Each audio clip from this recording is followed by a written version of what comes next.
बिल्कुल जब हारते हैं तो चीज़ें डिफ़िकल्टी होती है, इसमें कोई डाउट नहीं है, शक नहीं है। मगर अगर आप देखे जाए तो जो मिस्टेक्स है वो हमें नज़र आ रहे हैं, और ये भी है कि हम लोग उसमें कोशिश कर रहे हैं कि कहीं पे वो उसको बेहतर किया जा सके। तो ये अच्छी बात हमारी सिर्फ ये है कि ठीक है, हमारा रिजल्ट अच्छा नहीं है, मगर जो मिस्टेक्स है वो हमारे सामने है, उस पर कोशिश करें कि जल्द से जल्द उस पर काबू किया जाए। अच्छा, 235 रन चेज हो गए, क्या बॉलिंग में डेप्थ वो नजर नहीं आ रही जिस तरह पिछले साल थी? देखिए, अगर आप मुल्तान सुल्तान की टीम देख ले तो हमेशा से हमारे पास अनएक्सपीरियंस बॉलर रहे हैं। मतलब जो यंग, जो हमारे पास अक्सर लॉट आ जाता है, फिर अल्हम्दुलिल्लाह उसको अल्लाह पाक इतना परफॉर्म कराया था कि वो पाकिस्तान टीम के लिए वो अवेलेबल हो जाता है। मतलब यहाँ तक की परफॉर्मेंस 235 का चेज होना पहला मैच था बिल्कुल, और उससे काफ़ी जो हमें चीज़ें मिली है कि मुझे सीखने को कह सकते हैं। तो अल्हम्दुलिल्लाह अगर आप देख रहे हो बाकी मैचेस में हमारी बॉलिंग हम कह सकते हैं कि अच्छी है। जहाँ मिस्टेक्स है वो मिस्टेक मेरे ख्याल से हमारी फील्डिंग में, जिसकी वजह से अगर हम अपॉर्चुनिटी दूसरे बैट्समैनों को दे रहे हैं तो बजाय 11 के आउट करने के हम 13-14 के लेके जा रहे हैं। और पीएसएल जैसी विकेटें हों या यहाँ पे ऐसी कंडीशन होती है तो इस पर आप किसी बैट्समैन को बार बार चांस नहीं दे सकते। 5 मैच जो है वो खेल चुके हैं आप, अभी तक आपको कोई कॉम्बिनेशन नज़र नहीं आया, तो क्या वजह समझते हैं एज अ कैप्टन? बॉलिंग में लैग कर रहे हैं, बैटिंग में लैग कर रहे हैं, कभी डेविड मिलर को आप खिलाते हैं, कभी क्रिस जॉर्डन को, तो कहाँ पे आप लैग समझते हैं? देखिए, डिफरेंट कम्बिनेशन इसलिए गया कि कुछ निगल्स से, जैसे शहब को एकदम वो बीमार हो गया 3 मैचेस के बाद, फिर आकिब जावेद को थोड़े से निगल्स थे बॉडी में, और जहाँ के सबको पता कि जब फ्रेंचाइज क्रिकेट होती है तो इसमें से अगर आप 3-4 ओवरसीज़ खिलाते हैं, इमरजिंग खिलाना पड़ता है, जिसकी वजह सारी कम्बिनेशन ऊपर नीचे करनी पड़ती है। तो ये चीज़ भी सामने है, क्योंकि इसमें अगर आप देख लें हमारे पास पाकिस्तान के स्टार्स बेंच पे इस टाइम जो करंट प्लेयर है, जिसकी वजह से हम उनको भी खिलाने में थोड़ा सा हमें सोचना पड़ रहा है कि क्योंकि हमारे बड़े बड़े स्टार है पाकिस्तान के, तो वो कम्बिनेशन की वजह से सिर्फ इसी वजह से हो रहा है। और बाकी जो अक्सर एक आध चेंज किया जाता है तो कंडीशन को देख के ही किया जाता है। रिजवान, 1 डिफीट की गुंजाइश है, कितना टफ है, सिर्फ 1 डिफीट की गुंजाइश है? नहीं, ऐसा हम इसके बारे में नहीं सोच सकते कि हमारे पास सिर्फ 1 डिफीट के हैं। अब हम तो इसके भी नहीं सोच रहे हैं कि इंशाल्लाह क्यों हारें, क्योंकि हम जो भी टीम होती है सिर्फ हम नहीं, हर एक टीम आती है जीत के लिए आती है।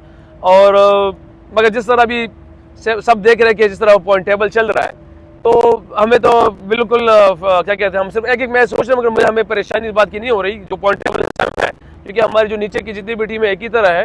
हाँ, इस्लामाबाद की टीम बिल्कुल टॉप है, जिस तरह वो डिफरेंट खेल रही है, मगर बहरहाल हमें परेशानी इसकी नहीं होनी चाहिए, मगर हमें अच्छी क्रिकेट खेलनी चाहिए, और आगे इंशाल्लाह जितने मैच में फोकस है इंशाल्लाह। Played so many times in Bangladesh and now in places. How do you see the young talents from Bangladesh like Nahid Rana, Rishad Hussain and others? Can I give you answer in Urdu as well? You understand Urdu? Okay.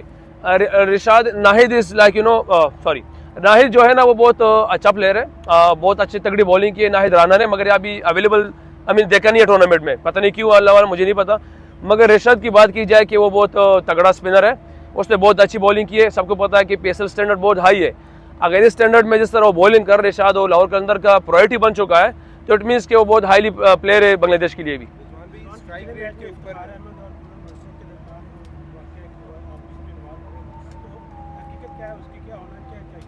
हकीकत Munro और इफ्तिखार के दरमियान जो हुई है यार, मेरे ख्याल से जो मैं समझता हूँ कि अगर कोई भी एक्शन हो वो अंपायर और मैच रेफरी का काम है। वो हम सिर्फ इसलिए हम भी यही गए थे कि यार अंपायर का काम है, अंपायर को करने दे। हम इसी पे ये कह सकते हैं कि मैंने उनको ये कहा कि अंपायर का काम अंपायर को करने दे, बाकी मैच रेफरी का जो काम था उसने कर दिया। बस यही था कि उसने एक्शन किया, वो जो अंपायर और रेफरी का काम था। रिजवान भाई, स्ट्राइक रेट के ऊपर कितना आप लोग वर्क कर रहे हैं? आपका अपना इंफरादी स्ट्राइक रेट भी पिछले मैच में थोड़ा सा कम नज़र आया था, तो उसके ऊपर कितना आप फोकस कर रहे हैं? क्योंकि अक्सर जब आप ओपनिंग भी करते हैं पाकिस्तान की तरफ से तो स्ट्राइक रेट के ऊपर अक्सर भी करते हैं यहाँ पे, तो इस दौरान किस तरह से वर्क कर रहे हैं? अगर आप पहला मैच देख ले तो अल्हम्दुलिल्लाह 166 का स्ट्राइक रेट था, और बाकी उसके बाद भी देख ले तो 170 के अराउंड भी किसी मैच में रहा है। मेरे ख्याल से हम इस चीज़ को ज़्यादा, मैं पर्सनल इन चीज़ों पर ज़्यादा गौर नहीं देता। मुझसे अगर मैनेजमेंट कोई चीज़ रिक्वायर्ड करती है, मुझे सामने कहें, इंशाल्लाह उससे डिफरेंट करके दूंगा जो भी होगा। अल्लाह के कुछ मुझसे नहीं बल्कि बाकी प्लेयरों से भी जो हमारे पास पाकिस्तान में कैपेबल है, कोई भी डिमांड करके दे, कोई भी कहेंगे यार हमारी ये डिमांड है, ये करके दे, इंशाल्लाह डिफरेंट होगा।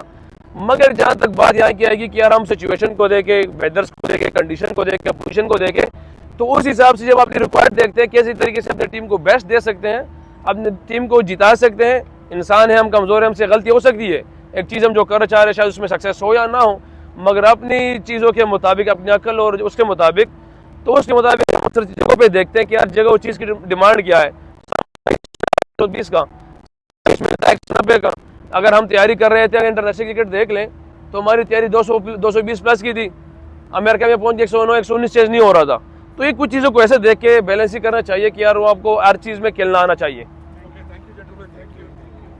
अब ये कौन उतारेगा भाई? ये सारे अपने ले लो। बताऊंगा कि ये